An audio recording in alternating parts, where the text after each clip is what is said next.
Bayonetta 2 is rated M for, well, just about everything. While I do try and keep this channel family friendly, Bayonetta 2 is an important game to Nintendo's library to review. If sexual or violent content isn't something you'd like to watch, feel free to skip this review. If not, here are my thoughts. Bayonetta 2.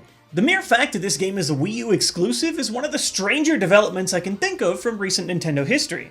The original Bayonetta debuted in 2010 for the Xbox and PlayStation 3, but any purchase of Wii U's Bayonetta 2 also comes with the version of Bayonetta 1 for free as well, so we can talk about that version briefly first.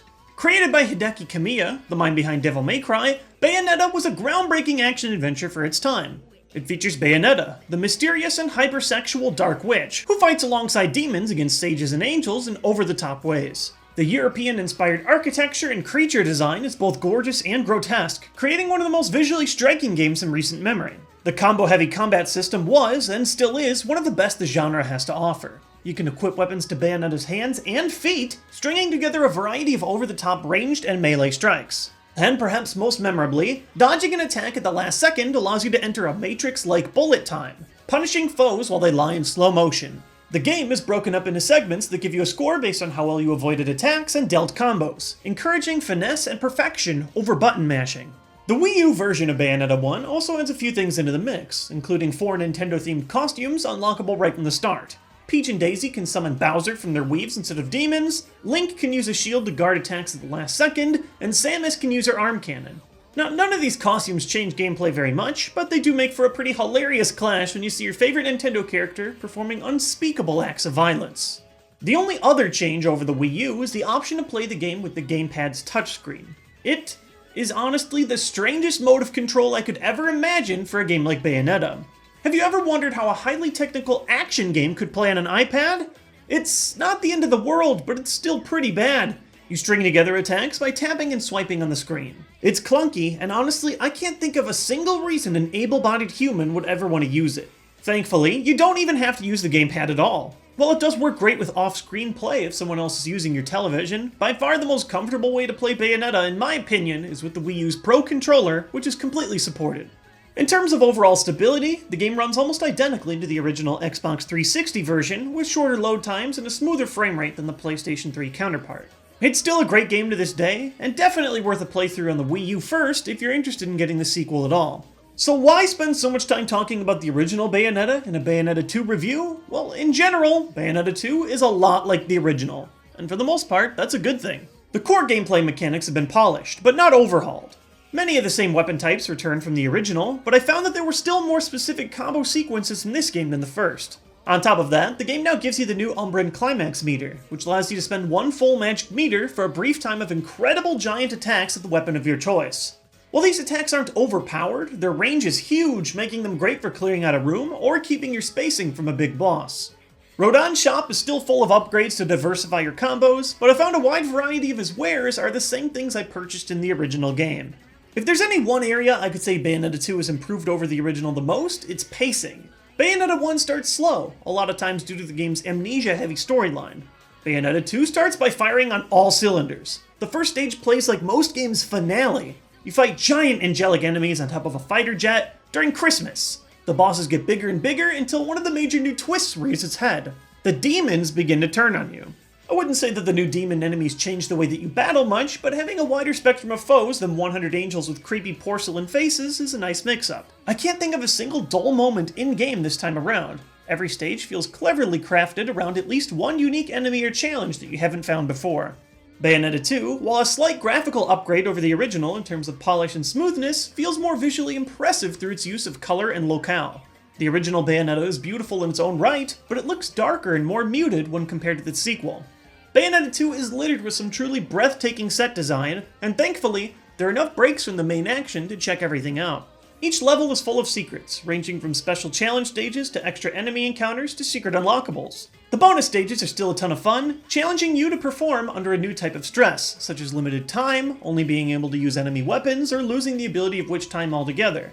In the same way that Bayonetta 2 revels in the success of its predecessor, it also shares many of the same faults. While the act of beating the tar out of mythical monsters with witch powers is enthralling, the story still definitely isn't a selling point. Things start decently enough. Demons are turning on their masters in a cool twist.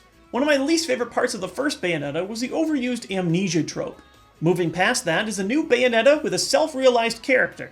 But then we meet Magical Boy Loki, and he has amnesia. There are a few neat plot points here or there that play into the first Bayonetta story, but it's still pretty cluttered and silly. The other thing I'm not wild about is the game's heavy use of cutscene.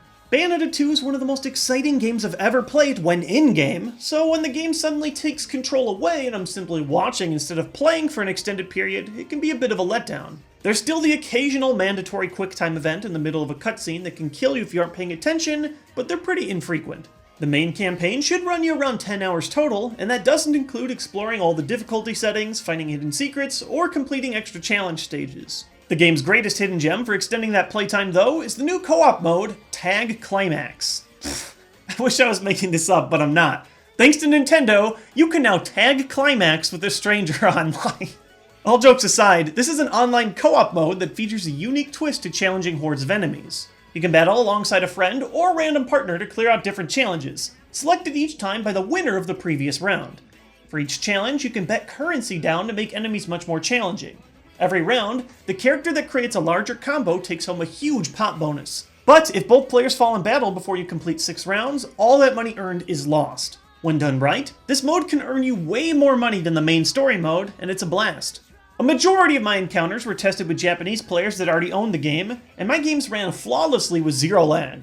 It can be a little discouraging playing alongside a great player that takes home all the money, but playing with stronger players helped me learn quickly some of the best ways to become a winner myself. It's addicting, and the perfect way to complement the game's already fantastic single-player experience. The last thing I want to tackle briefly is the game's mature content. Reviews are based on my personal opinions, and very little in Bayonetta 2 offends me personally. But I play every genre of game on every major console, so my view might be a little bit different than, say, someone who's only played video games on a Nintendo console their whole life. If heavy language is something that bothers you, everyone in this game curses like a sailor. If violence is something that bothers you, Bayonetta is full of brutal finishing moves and a lot of blood. Again, this never bothered me, largely because every opponent you face is a disgusting monster. You kind of want to kill them. And if sexual content bothers you, Bayonetta is definitely not the game for you. Bayonetta, while certainly a strong character in her own right, is designed at least partially as a sex object. There are plenty of suggestive animations, including attacks that draw from stripping and BDSM, and clothes that disappear through certain combos, because her clothes is her hair, which she attacks with. There are plenty of pandering camera angles during the cutscenes, enough where even I had to occasionally roll my eyes. Like I mentioned, it really is shocking that Nintendo decided to step up and make Bayonetta 2 happen, but I'm really happy that they did. It's one of the slickest and most exciting action games that I've ever played. Bayonetta 2 feels like the closest thing to playing through an interactive action anime, right down to the logic-defying weapon setups and cheesy story.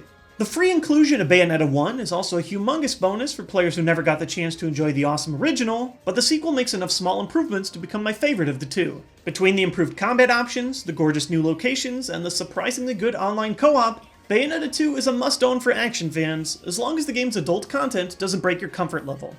Thanks for watching today's Nintendo review. If you want to see the last review I did, you can click here to hear my thoughts on Super Smash Bros. For 3DS, or here to check out my review of Hyrule Warriors. As always, you can click the subscribe button at the bottom of this screen to get alerts right when my new videos come out. If you want to know why I don't give numerical scores for my game reviews, you can find more information in the description. Thanks for watching, and I'll see you all next time with the next Nintendo review.